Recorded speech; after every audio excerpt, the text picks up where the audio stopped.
자, 여러분들 반갑습니다. 이번 이야기는 시청자 선생님께서 찾아와 주셨습니다. 오랜만에 시들무에 와주셨는데 오늘 해주실 이야기는 어떤 이야기일지 같이 만나보도록 할게요. 여보세요? 선생님. 네, 바선생입니다. 아이고, 바선생은 아니고 선생이죠. 그죠? 예, 선생님입니다. 네, 오랜만에 뵙는 것 같습니다. 안녕하세요. 네, 안녕하세요. 네. 자, 일단은 오늘 해주실 이야기의 주제가 있을 것 같은데요. 어떤 주제가 될까요? 오늘 주제는 층간소음입니다. 층간소음? 네. 아, 이게 두 가지 반응이 있겠죠. 누군가는 자꾸 층간소음이 난다고 뭐라 해요. 이러고 누구는 층간소음 나는 낸 적이 없는데 그러니까 이게 뭐 아랫집에서 윗집에서만 난다고 가정할 수는 없는데. 네, 저도 이 얘기가 그죠? 반응이 되게 많이 나뉠 거라고 생각을 해요. 아무래도 층간소음은 그래요. 네. 항상. 예. 네. 알겠습니다. 그럼 그러면 아마 들어보시면은 알 것 같습니다. 그러면 바로 출발을 해보도록 하겠습니다. 렛츠고! 기리십니다. 선생님이에요.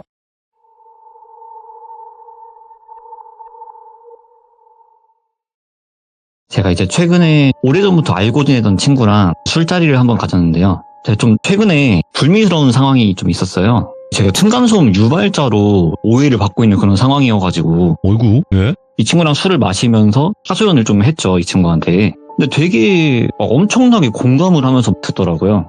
아니, 층간소음이라는 게 뭐 되게 이유가 다양할 수가 있고 뭐 그러면서 되게 저보다 더 화를 내면서 얘기를 해주니까는 약간 뭐 좀 위로받는 느낌도 들고 네. 이런저런 얘기를 하다가 똘비님 채널에 나갔었다는 이야기까지 나오게 됐어요. 그랬더니 사실 자기도 귀족이었다고 이렇게 먼저 털어놓더라고요. 어이구야, 예? 그러면서 사실은 하면서 이야기가 시작이 된 건데 먼저 이야기를 꺼내기 전에 친구에 대한 간략한 소개부터 조금 하고 넘어가야 될 것 같아요. 앞선 그 사연 이후에 저는 다른 밴드 동아리를 들어갔었는데 그 동아리 회장직까지 맡게 됐어요. 나중에 4학년에 올라가서는. 동아리 회장을 하면은 또 다른 동아리들이랑 연합하는 그런 일도 되게 많거든요. 그런 활동을 하면서 알게 된 친구인데 이 친구도 동아리 회장이었어요. 다른 동아리지만. 그러다 보니까 성격도 되게 활발하고 술도 되게 좋아하고 고향이 같은 지역이다 보니까 되게 많이 가깝게 지낸 그런 친구였어요. 저도 그 친구도 대학을 졸업하고 취준 생활을 하다가 이 친구가 저보다 먼저 취업을 하게 됐었고 술 먹는 걸 엄청나게 좋아하는 친구다 보니까 집에서 잔소리도 되게 많이 듣고 그래서 자기는 꼭 취업을 하면은 무조건 반드시 꼭 집을 나가야겠다고 생각을 했었대요. 그래서 회사랑 집이랑 뭐 거리가 멀기도 하고 또 야근할 일도 많고 하면서 이런 식으로 부모님한테 약간의 좀 뻥카를 쳐가지고는 지원을 받아서 자취를 하게 된 거예요. 대학 시절에도 뭐 자취는 해봤지만 그런 원룸이 아니라 진짜 제대로 된 아파트나 뭐 오피스텔 같은 그런 제대로 된 집에서 자취를 하게 된 거죠. 그러다 보니까 이 친구가 좀 집이 금수저는 아닌데 은수저까지는 되는 그 정도의 재력이 좀 있는 그런 집안이에요, 이 친구가. 어쨌든 그렇게 친구가 좀 재력이 되다 보니까 저도 몇 번 집들이 할 때랑 해서 가본 적이 있는데 되게 자취방 치고는 되게 좀 으리으리해요. 제가 사는 지역에서는 좀 잘 살기로 유명한 그런 곳이기도 하고요. 그렇게 제대로 된 집에서 자취 생활을 시작을 하면서 즐겁게 회사 생활을 하고 있었대요. 회사 생활을 한 1년 좀 넘게 해가지고는 능력도 조금 인정받고 그러다 보니까 직급도 주임까지는 이렇게 올라가고 그런 생활을 하고 있었다고 하는데 하루는 퇴근을 하고 집에서 드라마나 한 편 보려고 맥주를 한 캔 꺼내가지고 소파 앉아가지고 열심히 드라마를 보면서 쉬고 있는데 누가 갑자기 초인종을 누르더래요. 근데 이게 초인종을 한 번 누르면 볼 일이 있어서 왔구나 싶지만 막 연속으로 띵동 띵동 띵동 띵동 누르면 누가 봐도 약간 화가 난 것 같잖아요, 이게. 그래서 무슨 일이지 하고 이렇게 나가보니까는 약간 한 60대 후반에서 한 70대 정도로 보이는 어떤 노부부가 인상을 잔뜩 찌푸린 채로 이렇게 서 있더래요. 아니 어쩐 일이세요? 배를 그렇게 세게 누르시면은 이렇게 말을 건네니까는 아니 젊은이 내가 아랫집에 사는데 말이야 다 같이 사는 집에서 그렇게 뛰어다니면 어떻게 하나? 아유 이렇게 개념이 없어서야 하여간 요즘 것들은 말이야 하면서 대뜸 뭐 화를 내시더래요. 당연히 기분이 나쁘죠. 기분은 나쁜데 어르신 뭔가 좀 오해가 있는 것 같습니다. 저는 집에서 소파에 앉아가지고 TV 보고 있었고요. 이 집에는 저 혼자 삽니다. 뛰어다닐 사람이 없습니다. 이렇게 좋게 얘기를 했대요. 근데 좋게 얘기를 했는데 돌아오는 반응이 아니 그걸 내가 어떻게 믿나? 자네가 춤을 췄는지 뭔 짓을 했는지 모르는데 자네가 아니라고 하면 그만인가? 사람이 말이야 그러면 안 되는 거야 하면서 화를 계속 내시더래요. 어쨌든 기분은 나쁜데 일단은 어르신들이잖아요. 그래서 꾹 참고 일단은 무슨 말씀인지는 잘 알겠습니다. 근데 저는 아닙니다. 저도 이 생활을 하면서 조금은 더 조심은 하겠지만 저는 아닙니다. 그만 화 푸시고 내려가 보세요 하면서 몇 번을 타일러 가지고는 겨우겨우 간신히 내려보냈대요. 예. 그렇게 며칠이 좀 지났나 퇴근을 하고 나서 집에 들어가려고 엘리베이터를 기다리고 있는데 때마침 누가 뒤에서 걸어오길래 무심코 뒤를 돌아봤더니 그 노부부가 이렇게 따라와가지고 엘리베이터를 뒤에서 기다리고 있더래요. 전에 이런 일도 있었고 하다 보니까 기분이 좋을 수는 없죠. 어쨌든 안면식은 있는 사이니까 또 괜히 얼굴 붉히기는 싫어가지고는 그냥 가볍게 목례만 하고 넘어가려고 하는데 예를 들어서 그 친구 집을 10층이라고 하면은 그 어르신들 집이 9층이 되겠죠. 이제 엘베를 타가지고 딱 9층을 누르면서 내가 저번에 그렇게 알아듣기 얘기를 했는데도 말귀를 못 알아먹나? 자네 말이야 어른이 말하면 귀담아 들을 줄 알아야지. 그리고 또 화를 내시더래요. 아무 말도 안 했는데 대뜸 그렇게 화를 내시더래요. 너무 기분이 나쁘잖아요. 그래서 이번에는 조금 가르치는 듯한 그런 말투로 아니 어르신 층간소음이라는 게 되게 다양한 이유로 일어날 수가 있는 겁니다. 심하면 아랫집에서 벽을 타고 올라올 수도 있는 거고 뭐 대각선에 있는 집에서 날 수도 있는 겁니다. 이렇게 알려드렸대요. 그랬더니는 아니 이 사람이 진짜 어른이 말하는데 말대꾸 자네 이번이 마지막 경골세 하고는 자기 층에서 딱 내려가지고 그냥 휙 가버리시더래요. 그냥 아예 지금 이 친구의 말을 들을 생각이 지금 없으신 거예요. 진짜 너무 기분이 나쁘더래요. 아니 지금 말귀를 못 알아먹는 건 자기들 아닌가. 그 이후로 아파트 앞에서 마주치면은 괜히 옆으로 이렇게 스쳐 지나가면서 에휴 하면서 괜히 혀를 차면서 지나가기도 하고 또 멀리서 마주치면은 뻔히 이렇게 째려보고 있기도 하고 되게 크고 작은 기분 나쁜 일들이 되게 여러 가지가 많이 있었대요. 그러다가 하루는 이게 제대로 터진 날이 있었던 거예요. 회사에서 늦게까지 야근을 하고 한 10시 넘어서까지 야근을 하고 집에 돌아와서 예. 오자마자 씻지도 못하고 골아 떨어져서 쿨쿨 자고 있는데 누가 갑자기 문을 이렇게 쾅쾅쾅 하고 막 두드리시더래요. 시계를 보니까 새벽 4시가 넘었더래요. 너무 짜증이 나잖아요. 그래서 문을 열어보니까 아니나 다를까 또 그 어르신들이 이번에는 반말을 하시면서 말을 하시더래요. 야! 내가 조용히 하라고 했지. 어른 말이 말 같지가 않아. 조용히 좀 하라고. 이러면서 이번에는 반말로 화를 내시더래요. 이 친구가 참다가 터져버린 거예요.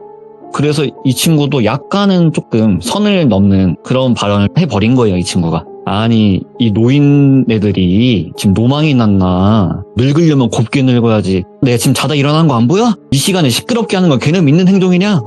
이러면서 똑같이 화를 낸 거예요. 그러니까는 할머니 할아버지가 분에 못 이겨가지고 자기를 눈알이 터지게끔 째려보면서 이러면서 한참을 화를 내시다가는 확 돌아가지고 내려가시더래요.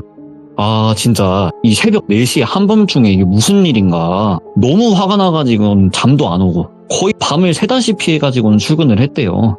그래서 차라리 잘됐다. 그냥 오늘 회사 끝나고 나면 술이나 거하게 먹고 잠이나 퍼질러 자야겠다 했는데 때마침 그날따라 술 좋아하시는 과장님이 회식을 하자고 그런 말씀을 꺼내셔가지고는 진짜 잘됐다. 다 같이 술이나 먹고 기분이나 좀 풀어야겠다 라고 생각을 하고 또 원체 술을 좋아하던 친구니까요.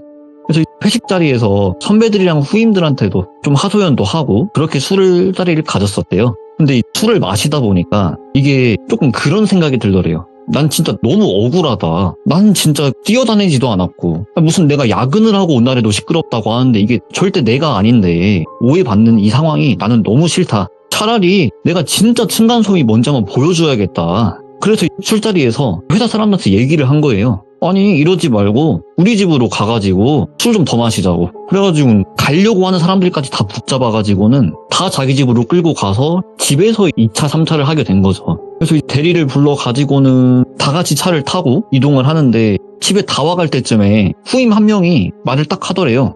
아니 똘주임님 여기 사세요? 하니까는 맞다고 여기 산다고. 무슨 일이냐 왜 그러냐 하니까는 아니 여기가 집도 비싸고 잘 살기로 유명하잖아요. 이렇게 얘기를 하니까 선배들도 맞다고 원래 똘비가 우리 회사에서도 은수로 유명하다고. 원래 더 좋은 데 살 수 있는 건데 집단에는 겸손하게 여기 사는 거라고 이렇게 막 웃으면서 놀리기도 하고 그랬더래요. 그래서 집에서 열심히 술을 먹고 집에서 이렇게 회식의 연장선이 좋게 마무리가 되고 그 이후로는 아랫집에서 찾아오는 일이 없었대요. 이게 진짜 층간소음이 뭔지를 한번 보여주니까 이제 조금 말을 알아듣나 뭐 이런 생각도 좀 들고 아무튼 진짜 평화가 찾아왔구나 그렇게 생각을 하면서 즐겁게 회사 생활을 했대요. 한 달, 두 달 정도 시간이 지났었던 걸로 기억을 한다고 해요, 이 친구는. 필요한 물건이 있어가지고 생필품이 좀 떨어져서 택배로 물건을 좀 시켰는데 어느 날 하루는 집에 가보니까 집 앞에 택배가 없더래요. 근데 이게 한 번 없어지면 좀 누락이 됐나 싶을 수도 있고 약간 배송 과정에 좀 실수가 있었나 싶을 수도 있는데 물건 없어지는 게 한두 번이 아닌 거예요. 택배가 뭐 두 번, 세 번, 네 번 이렇게 막 없어지기 시작을 하는 거예요. 근데 그 중에 어머니께서 반찬 같은 것도 해줘가지고 보내주셨다고 하는데 어머니께서 보내주신 김치나 이런 것들까지 없어지니까 예. 기분이 좀 나쁘기도 하고 그래서 엄마랑 전화를 한번 하다가 사실 뭐 이런 일들이 있다 하고 엄마한테 또 하소연을 한 거예요. 그랬더니 엄마도 아니 요즘 세상이 너무 흉흉하다고 뭐 시대가 어제는 도둑들이 있다고 안 그래도 요즘 엄마 집에도 이렇게 물건이 없어지고 택배 없어지고 그런 일들이 있다고 근데 그 말을 듣는데 뭔가 그 똘비가 촉이 딱 왔대요. 이게 뭔가 근거는 없지만 지금 우리 집에 택배를 훔쳐가는 범인이랑 엄마 집에 택배를 훔쳐가는 범인이 왠지 동일범일 것 같다라는 뭔가 그런 느낌이 딱 왔대요. 그래서 집 앞에 CCTV도 달고 또 택배를 일부러 몇 개를 시켜가지고 미끼를 던져본 거예요. 이렇게 몇 번 시도를 하니까 결국에는 범인 얼굴이 찍혔대요. 범인 얼굴을 이렇게 보니까는 그냥 딱 보니까 바로 알겠더래요. 자기 회사 후임이더래요. 그래서 아니 도대체 얘가 왜 이런 짓을 했나. 그래서 이거를 바로 이렇게 절도로 신고를 해야 되나. 아니면 먼저 얘랑 좀 대화를 해볼까? 그래도 같은 회사밥 먹었던 사람인데 대화를 좀 해볼까 고민을 하다가 다음날 회사 점심시간에 후임한테 저기 옥상 가가지고 남자의 한숨을 좀 쉬자고 이렇게 옥상으로 불러냈대요. 너 왜 그랬냐? 이렇게 물어보니까는 처음에는 발뺌을 하더래요. 무슨 말씀이신지 모르겠다. 그래가지고 딱 이렇게 찍은 영상을 보여주니까 진짜 죄송하다고 바로 이실직고를 하더래요. 그래서 이 친구가 직속 후임이다 보니까 일을 가르치면서 실수하거나 일을 빠뜨린 부분이 있거나 하면은 조금 혼내기도 했었대요. 그래서 자기가 속이 좁아가지고 그 일하면서 혼났던 걸 속에 좀 담아두고 있었다고. 자기가 속이 좁아서 그랬다고. 그래서 한번 그냥 속상한 날도 많았고 했어가지고 한번 골탕 먹여주고 싶어서 그랬던 거다. 절대 다른 의도는 없었다. 절대로 자기는 다른 의도는 없었다라고 어느 정도는 인정을 하면서 다른 의도는 없었다. 가져갔던 물건들도 안 쓰고 그대로 다 모아놓고 있다고. 바로 돌려드리겠다고. 정말 죄송하다고 이렇게 극구 이렇게 사죄를 하더래요. 그래가지고는 아니 그건 그렇다 치고 너 우리 집 엄마 택배도 네가 훔친 거냐고. 우리 엄마 집 주소는 어떻게 알았냐고. 추궁하니까는 그건 진짜 자기 아니라고. 자기는 똘주임님만 좀 골려주고 싶어서 그랬던 거지. 자기는 모르는 일이다. 내가 똘비 주임님 부모님 집을 내가 어떻게 하냐고. 여기서 거기까지 거리가 얼만데 자기는 절대 아니다. 거기까지 언제 그걸 훔쳐가지고 오냐. 그런 식으로 극구 부인을 또 하더래요. 그래서 듣고 보니까 거기까지 가가지고 훔쳐오는 건 좀 말이 좀 안 되는 것 같기도 하고 그래서 얘를 어떻게 할까 하다가 얘 또 이 친구가 되게 인정은 있는 친구예요. 네. 그러다 보니까 아니 내가 너 몇 번 혼낸 적은 있었어도 네가 업무적으로 실수로 해서 그랬던 거지 내가 널 미워해서 그런 게 아니다. 예. 그래 네가 그래도 혼이 나면서 네가 좀 서운했을 수도 있겠지. 그랬다면 나도 미안하고 대신에 너도 앞으로는 절대 그러지 마라. 같은 회사밥 먹었던 사이니까 한 번은 넘어가는데 이번이 처음이자 마지막이다. 그래도 너도 한 소리 들었다고 마음에 담아둘 게 아니라 또 거기서 배우려고 해야 되는 거라고. 막 이런 식으로 혼내면서 한번 알려준 거예요, 이 친구한테. 그리고 나서는 진짜로 그 노무부가 찾아오는 일도 없고 택배가 없어지는 일도 없고 진짜 찐 평화가 찾아온 거구나 예. 생각을 하면서 즐겁게 또 회사 생활을 하고 있었대요. 모든 사건이 해결이 됐구나 생각을 하고 그러다가 또 술 좋아하는 과장님이 또 한 번은 회식을 하자고 또 말씀을 하시더래요. 저번에는 그런 사건들이 있었으니까 기분이 나빠서 술 먹고 풀려고 회식을 참여했지만 모든 사건이 풀렸으니까 기분이 좋잖아요, 이번에는. 그래서 이번엔 또 기분 좋아가지고 회식에 또 참석을 한 거예요. 또 회식에 참석을 해서 열심히 술을 먹고 집에 돌아와가지고는 현관 비밀번호를 이렇게 몇 번 틀리고 있었대요. 약간 몸이 비틀비틀거리니까. 그래서 왜 이렇게 비밀번호가 안 눌리냐 하면서 다시 누르려고 몸을 가다듬고 있는데 누가 뒤에서 자기 어깨를 딱 잡더래요. 그래가지고 뭐야 하면서 뒤를 돌아보니까는 그 후임이더래요. 또 이제 그런 일이 있었잖아요.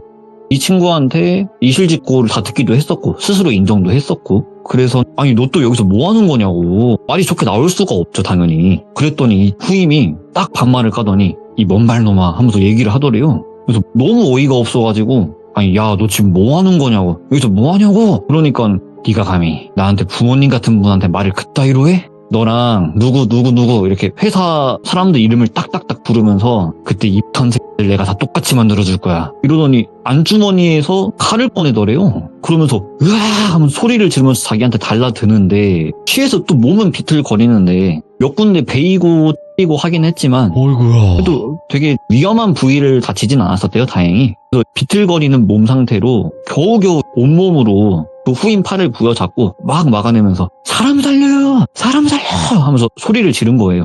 여기 미친놈이 있다고. 당연히 아파트 현관 입구니까 소리를 지르면 경비원도 올 거고 마을 주민들도 다 나올 수밖에 없죠. 그래서 감사하게도 그 마을 주민들이 신고를 해주셔가지고 생명의 지장은 없이 사건은 해결이 됐대요.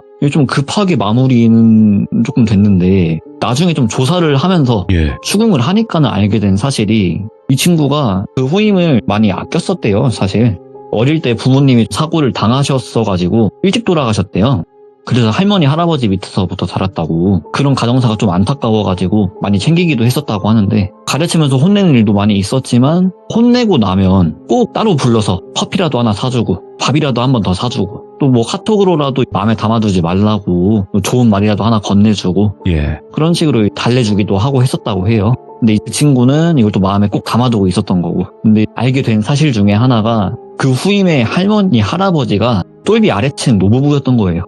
처음에 집술로 2차, 3차를 갔을 때 또 술을 먹었으니까 뭐 이런저런 얘기를 할 거 아니에요. 그때 회사 사람들이랑 층간소음에 관한 얘기를 하면서 그 노부부에 관한 얘기를 완전히 돌림을 했대요. 그 술자리에서. 그리고 그 후임이 그걸 녹음까지 했다고 하더라고요. 그 자리에서. 그러면서 그걸 들려주면서 내가 그때 이거 들으면서 내 심정이 어땠을지 아냐고. 나한테는 부모님 같은 분을 눈앞에서 그런 식으로 얘기하는데 그걸 들으면서 내가 무슨 생각을 했는지 아냐고. 원래 내가 거기에 동조한 사람들 전부 다 너로 시작해가지고는 천천히 피 말려 죽이려고 했는데 다 네가 자초한 거라고. 너 먼저 보내버리고 언제가 됐든 간에 거기에 동조한 놈들 다 순서대로 똑같이 보내버릴 거라고 그러더래요. 당연히 고소는 했고 그 친구가 처벌은 받았는데 저도 이제 이걸 엄청 늦게 들었어요. 나중에 듣다 보니까 이 친구가 집행유예 3년 나왔다고 하더라고요. 집행유예로. 들으시는 분들이 칼을 했는데 집행유예라고 하니까는 조금 의아하실 수도 있는데 이게 범행을 저지르러 오기 전에 네. 술을 한 잔 걸쳤대요, 이 친구가. 그래서 술을 한 잔 먹었고 또 들고 온 칼이 식칼이나 이런 게 아니라 그 접었다 폈다는 그 면도칼이 있잖아요. 예. 그걸 가지고 왔었대요. 그러니까 이걸 가지고 사람을 어떻게 죽이냐. 다치게 할 뿐이지 이것만 가지고 사람을 어떻게 죽이냐. 그냥 나는 처음부터 혼내줄 생각이었던 거다. 그리고 위험한 곳은 안 해치지 않았냐. 예. 뭐 사람의 뭐 급소라든지 그런 위험한 부분은 내가 안 다치게 하지 않았냐고. 그게 받아들여져가지고 집행유예 나왔다고 하더라고요. 사건이 다 끝나고 나서 한참 시간이 지나고 난 뒤에 마음을 다잡고 회사 생활을 하려고 하고 있는데 한참 뒤에 모르는 번호로 또 연락이 한번 왔었대요. 그래서 딱 받아봤는데 자기가 누구라고는 밝히지 않았지만 딱 알겠더래요. 목소리 들으니까 바로 알겠더래요. 기다리고 있으라고. 예. 시간 충분히 끝나고 나면은 반드시 너네 찾아갈 거라고. 예. 내가 너네 부모님 집 주소랑 내가 다 어디까지 깔았는지 너네 모르지 않냐고. 내가 반드시 찾아갈 거라고. 그래서 마음을 원래는 다 잡고 회사를 좀 다녀보려고 했는데 못 다니겠더래요. 이게 퇴근하려고 해도 갑자기 뒤에서 이렇게 차로 받아버리진 않을지. 퇴근하고 집에 들어가면 그 아랫집 노부부가 또 그 손주잖아요. 그러니까 그 노부부가 보복한다고 찾아오진 않을지. 또 길거리를 돌아다니려고 하면은 갑자기 뒤에서 여기 덮치진 않을지 온갖 상상이 많이 들어가지고는 뭘 할 수가 없더래요. 그래서 그냥 집도 다 빼버리고 회사도 그만두고 엄마 집도 다 얘기해가지고는 엄마 집도 팔고 다 같이 이사도 가고 휴대폰 번호 바꾸고 그랬다고 하더라고요. 근데 저도 이제 이 얘기를 듣고 나서 오래됐던 친구다 보니까는 이 친구가 회사를 그만뒀을 때 사실 저도 되게 뭐라고 많이 했었거든요. 잘 다니던 회사 그만두고 맨날 PC방에 있고 맨날 술 먹고 또 술 먹으면은 맨날 우리 집 와가지고 자고 싶다 그러고 예. 도대체 왜 그러고 사냐고 되게 뭐라고 했었는데 이걸 듣고 나니까 알겠는 거예요. 그래가지고 그때 회사 그만둔 거냐 물어보니까는 아 그렇다고. 아니 진작 좀 말이라도 하지. 그럼 내가 그때 너 욕 엄청 했었는데 내가 욕 안 했을 거 아니냐. 그러니까는 이 사건을 겪으면서 많이 느꼈대요. 세상이 진짜 좁다는 걸 많이 느꼈고 자기는 자기랑 친한 사람이든 안 친한 사람이든 그 누가 됐든 간에 다른 사람한테 남의 형 안 본다고. 그냥 지금 이 얘기도 있었던 사실 그대로를 너한테 그냥 전달을 해주는 거지 나는 누구를 비난하고 누구한테 욕하고 그런 거 못하겠다고. 예. 그렇게 얘기하더라고요. 조용히 살고 싶다고. 네. 아무한테도 나쁜 소리 안 하고 그냥 그렇게 살고 싶다고. 그래서 저도 처음에 들을 때는 이게 되게 나름대로 좀 소름 끼치기도 하고 와, 예. 그래가지고 가지고 왔는데 정리를 하다 보니까 왠지 시즌 후에 좀 이런 얘기 많을 것 같더라고요, 괜히. 엄청 많지는 않지만 그래도 이런 네. 일이 있긴 있었죠. 예. 그래서 뭐 그리 무서운 얘기는 아닐 것 같은데 저도 지금 좀 층간소음 유발자로 오해를 많이 받고 있기도 하고 해서 예. 나름대로 소름 끼치는 이야기였어가지고 한번 가지고 와봤습니다. 네, 말씀하신 것처럼 그러니까 층간소음을 실제로 이제 내서 피해를 받는 피해자분들도 계시긴 하지만 사람이 없는데 왜 뛰냐라고 하는 분들도 있어요. 그러니까 정신적으로 예민한 분들도 있단 말인 거죠. 네, 맞아요. 저도 옛날에 네. 그 층간소음을 당해본 적이 있어요. 네. 당해본 적이 있어가지고 그게 되게 불쾌한 경험이라는 건 알고는 있는데 네. 이게 또 역으로 오해받는 상황도 힘들어. 이것도 되게 불쾌하더라고요. 아니, 저도 없었던 게 아니에요. 저는 사람이 없었어요, 집에. 아무도. 근데 그 제가 시간에 지금 그런 뛰었대. 상황이거든요. 출근해 있는 상황인데 그러니까요. 그 시간에 너무 시끄럽다고. 그래서 저는 당당하게 얘기했습니다. 홈캠 보여드릴 테니까 오시라고. 근데 안 오시더라고요. 예. 다음에 한번 이제- 써먹어 봐야겠네. 예, 예전 이제 과거에 있었던 그 사건이었지만 저는 당신이 말한 시간에 홈캠을 보여드릴 수 있다. 집에 아무도 없었다라는 걸. 근데 안 오시더라고. 아쉬웠죠. 보여드리고 싶었는데. 저도 다음에 한번 써먹어 봐야겠어요. 그래서 이게 진짜 애매하긴 해요. 왜냐면 오해를 받기도 쉽고 네. 성질 내기도 쉽고 굉장히 층간소음이라는 게 예민한 부분이라서. 저도 이걸 처음에 이야기를 들으면서 네네네. 누구 하나 잘했다 잘못했다를 가리기가 맞아요. 너무 어렵더라고요. 맞습니다. 그래도 서로 조심하다 보면 좋은 세상이 오지 않을까요? 아유, 오늘 선생님 너무너무 감사드립니다. 고마워요. 네, 감사합니다. 네, 고맙습니다. 네. 자, 이번 이야기는 시청자 다다님께서 이야기를 들려주실 겁니다. 오늘 다다님께서 처음으로 참여를 하시는 분이고요. 자, 그러면 바로 만나보도록 할게요. 여보세요? 다다님. 네, 안녕하세요. 이거 얼마나 떨려. 이게 처음에 이게 살짝 주눅 든 느낌. 이 느낌이 있어요.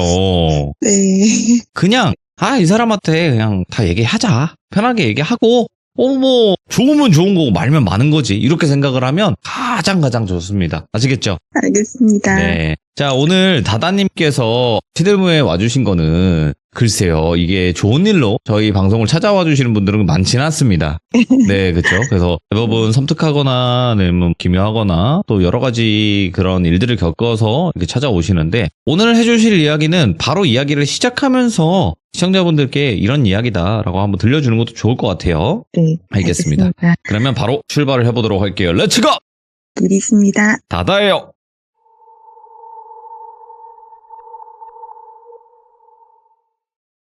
제가 10대 때 있었던 일이었고, 저희가 항상 추석이든 설이든 며칠 전에 시골 할머니 댁에 가서 제사를 지내고 옵니다.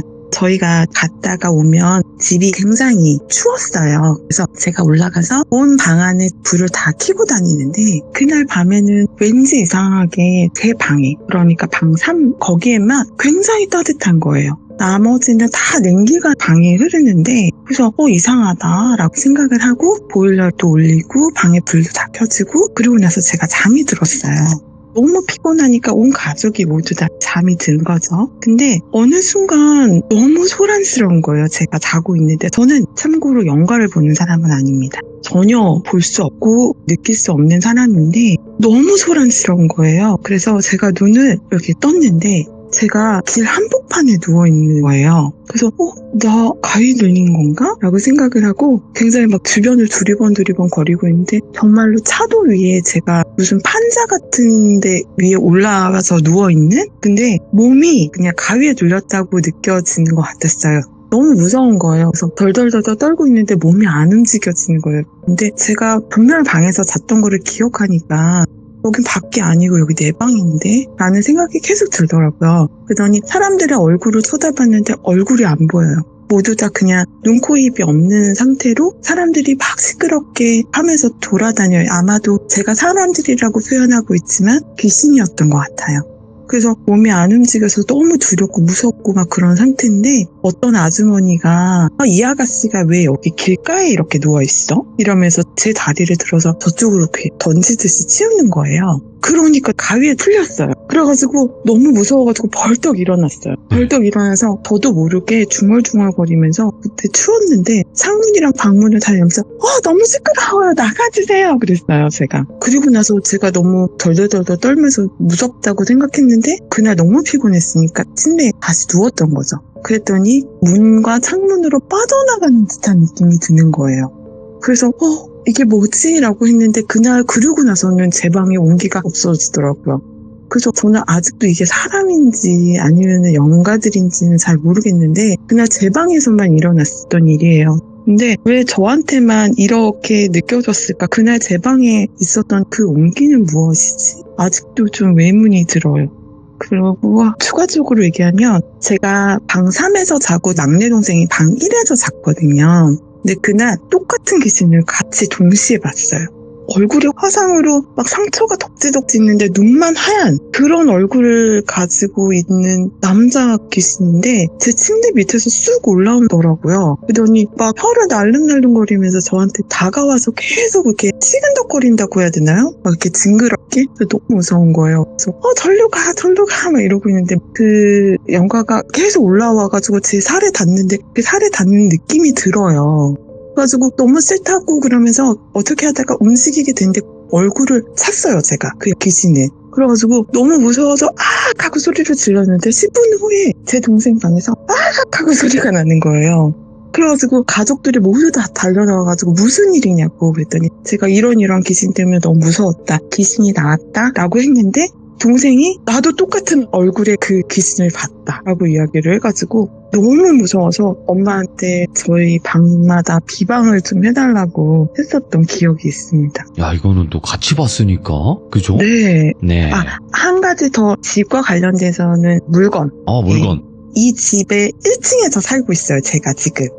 네. 네, 아직도 1층에서 살고 있고 이 구조와 비슷하고 안방만 없어요. 이런 구조의 집에서 살고 있는데 아이들하고 같이 왜냐면 다른 곳에서 살다가 제가 교대 근무를 하는 바람에 아이들이 방치가 될까봐 부모님 댁으로 다시 들어온 거였어요. 근데 모든 물건들을 다 가져오긴 어려워서 그냥 아이들도 그때는 어렸고 그랬는데 아이들이 침대를 원하니까 제가 침대를 사줘야겠다라고 했는데 저희 어머님이 아시는 지인분들이 많이 계신데 지인분들이 침대를 거의 사용을 하시지 않았대요. 본인의 집에서. 그래서 손님방에 들여다 놓은 거였고 사용을 거의 하진 않았다. 근데 너희들 갖다 쓸래? 라고 저희 엄마한테 얘기를 하셨나 봐요. 근데 저희 엄마는 또 제가 막 돈을 어디다 많이 쓰는 것들을 걱정하시니까 그럼 그거 가져오자 라고 하셔가지고 그걸 가지고 왔어요. 근데 이 침대에서 자면서부터 일이 계속 생깁니다. 처음에는 둘째인 아들이 잤는데 아들이 자다가도 벌떡벌떡 일어나서 엄마 나 너무 무서워 라고 하면서 제 옆에 와서 자요.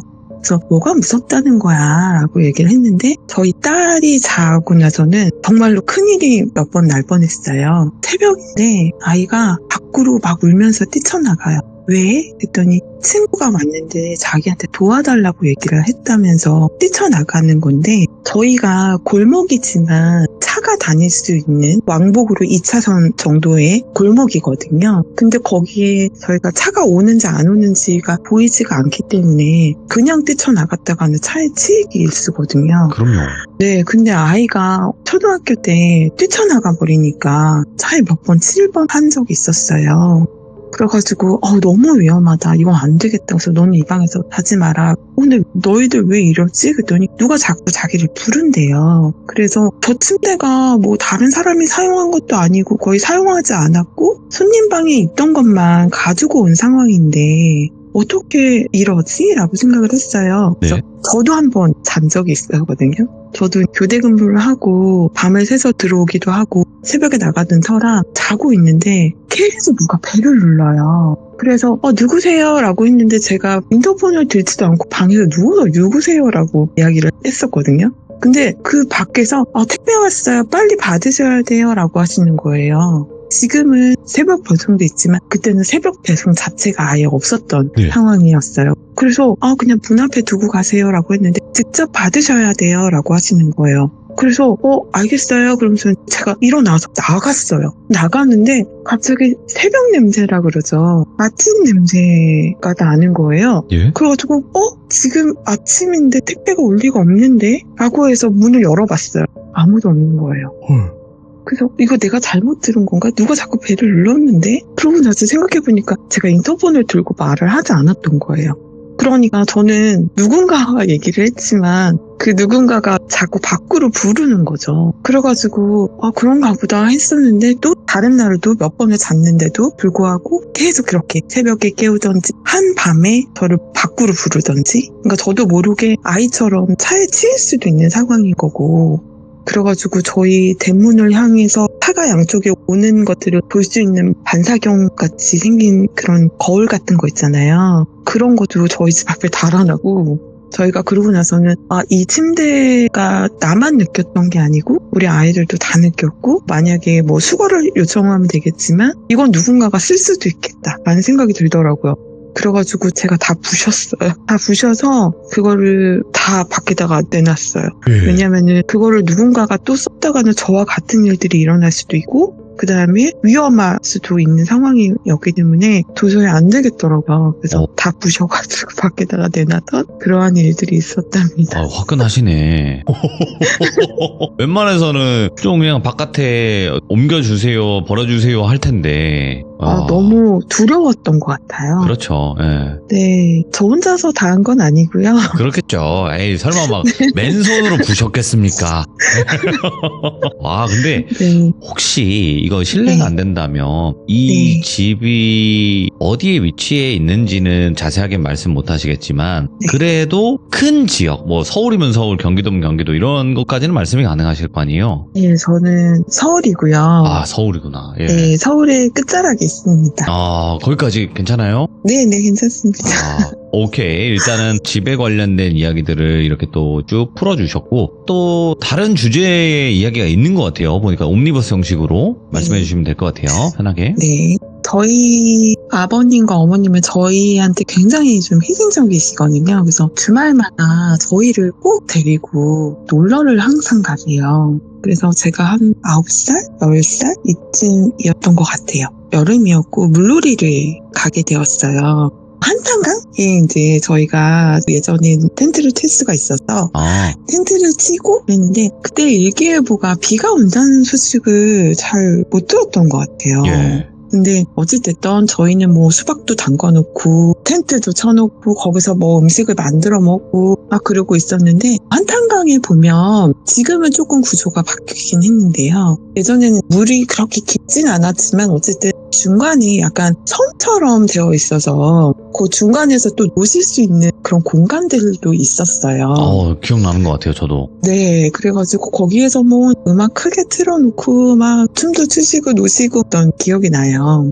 그랬는데 저희가 물에서 엄청 신나게 놀고 다 골아 떨어진 거죠. 근데 갑자기 밤에 부모님이 저희를 막 엄청 깨우시는 거예요. 그래서 봤더니 저희 텐트 쳐 있는데 물이 다 들어와 있는 상황인 거예요. 그래서 왜 이러지? 근데 밖에 비가 억수같이 쏟아지고 있었어요.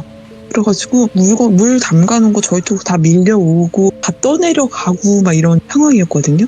그래가지고 저희를 그냥 자고 있는 채로 다 차에다가 싣고, 텐트맨 오면 다 뼈대만 접어서 그냥 젖은 채로 다 트렁크에다 싣고 있는데 물이 너무 많이 불어난 거잖아요. 굉장히 급격하게 빨리 불어난 상황이었는데, 거기 중간에 섬에서 오시는 분들이 비도 오고 술도 드시고 그러니까 너무 신나신 거예요. 그래서 저희 부모님 물이 불어나고 있으니까 그분들을 막 불렀어요. 나오시라고. 근데 그분들이 저희 동네 사람들이세요. 옆 동네에 사시는 분들이었는데 모임차 거기 오셨는데 거기서 만나신 거죠. 저희 부모님은. 저희는 가족들이 왔고 거기는 모임으로 오신 거기 때문에 거기서 빨리 나오시라고, 여기 비가 너무 많이 오고 물이 불고 있다고 저희 아빠가 엄청 소리를 지르셨던 것 같아요. 제 기억에. 근데도 못 들으시는 거예요. 음악 소리가 너무 커서. 어찌됐든 저희는 물건들이 막 떠내려가고 있으니까. 그래서 저희는 출발을 했어요. 출발한 지 얼마 안 됐는데 비가 너무 억수같이 쏟아져서 와이퍼를 아무리 움직여도 앞이 잘 안 보일 정도로 비가 많이 온 상황이었거든요. 근데 제가 화장실을 가고 싶다고 떼를 쓰기 시작한 거예요.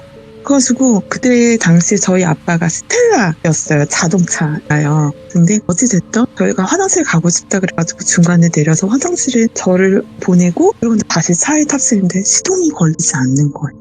그래서 아무리 시동을 걸려고 해도 절대 안 걸리고 저희가 정말 꼼짝없이 정말 길에서 자게 생긴 거예요. 그래서 주변에 막 공업사도 전화하고 막 계속 얘기를 했는데도 아무도 오지 못하겠다라고 했고 가까이 교회 하나가 있었어요. 근데 저희 부모님은 또 교회를 믿으시는 분들도 아니고 하니까 거기에 들어가서 자기가 좀 불편하다라고 하셨는데 거기서도 아무한테나 문을 허락해 줄 수 없다고 얘기는 하시긴 했거든요. 그래가지고 어떡하지 그러다가 저희 아빠가 예전에 해외 전쟁에 참여하셨다가 지금은 그걸로 인해서 방해 등급을 받으시고 계신 상황이시거든요. 아, 예전에 전쟁 나가셨다가. 네네네. 그래서 나이가 좀 있으셔서 그래가지고 네, 참전용사. 네, 그래서 머리가 조금 앞에가 좀 없으신 편이에요. 예. 근데 길에서 자동차들을 막 잡았는데 아무도 안 세워주시고 저희 아빠를 오히려 피해서 도망가시는 거예요, 차가. 네. 그래서 거기서 한 2시간을 넘게 저희 아빠가 계속 팔을 흔들면서 세워달라고 했던 것 같아요. 근데 군부대 차량 하나가 지나가다가 다시 후진을 해주시더라고요. 그러더니 그 군부대 차량이 저희 아빠가 사람인지 아닌지를 먼저 확인하시더라고요. 뭐야? 그래서 왜 그러나 했더니 여기에서 차를 안 세워준 이유는 여기서 홀리시는 분들이 굉장히 많으시대요. 헐, 네, 그 도로에서. 오. 그래서 그 군인이신 그분도 절대 안 세워주시려고 지나갔는데 저희 아빠를 보고 자기 아버님이 생각이 나대요. 그래가지고 이렇게 세워주셨던. 그래서 저희 차가 시동이 안 걸린다 그랬더니 점프를 해주셨어요. 네. 그래가지고 너무 감사하다. 저희 아빠가 그때부터는 지금부터는 화장실 가고 싶어도 싸 그러면서 정말로 거기에서 정신없이 달려온 것 같아요. 네. 그리고 나서 저희 차고에다가 차량을 넣고 그러고 나서 저희가 모두 다 그냥 굴러떨어져가지고 아침에 일어났는데 아침에 차량 상태를 보니 네 바퀴가 모두 다 펑크가 나 있는 상태였어요. 그리고 휠이 바닥에 닿아 있는 상태였어요. 네 바퀴가. 네. 그 상태로 집에 어떻게 왔는지 모를 정도로 그렇게 하고 달려왔는데 네 바퀴가 모두 다 펑크가 나 있었고요. 거기서 노신던 분들은 안타깝게도 모두 다 사망하셨습니다.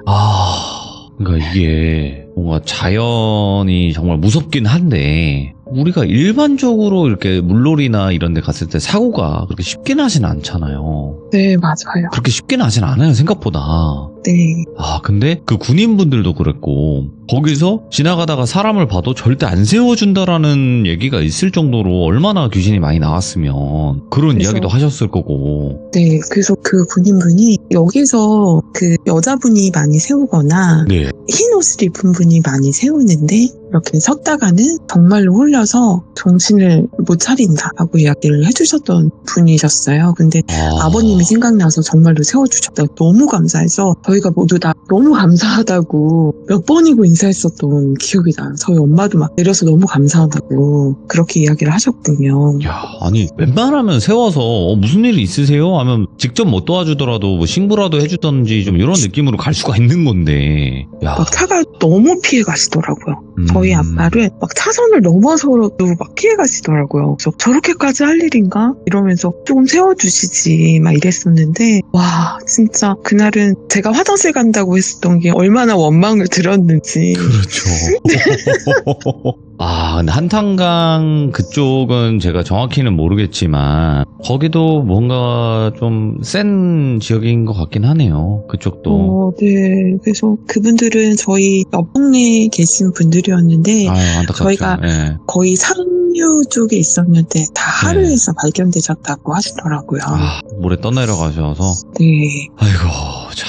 우리 시들모에서도 이제 물놀이 사고라든지 이런 걸로 여러 가지 일들이 많았었고, 그리고 다다님이 오늘 집에 관련된 이야기 하나, 그리고 한탄강으로 놀러 갔을 때 겪었던 또 이야기 이렇게 하나 해서 두 가지 이야기를 들려주셨는데 너무나 잘 해주셨다라고 말씀을 드리겠습니다. 네, 감사합니다. 네, 너무너무 고마워요. 감사합니다, 다다님. 네, 들어가세요. 네. 자, 오늘은 전혀 다른 주제의 이야기가 이제 두 가지로 옴니버스 형식으로 이렇게 말씀을 해주셨는데, 첫 번째 이야기도 그렇고 두 번째 이야기도 그렇고 되게 섬뜩하게 포인트를 잘 찝어서 이야기를 들려주신 것 같아요. 저희 지금 시들무 제보해볼까 하시는 분들도 많이 계실 텐데 제보해주시길 바라겠습니다. 시청해주신 모든 분들 감사드립니다. 고맙습니다.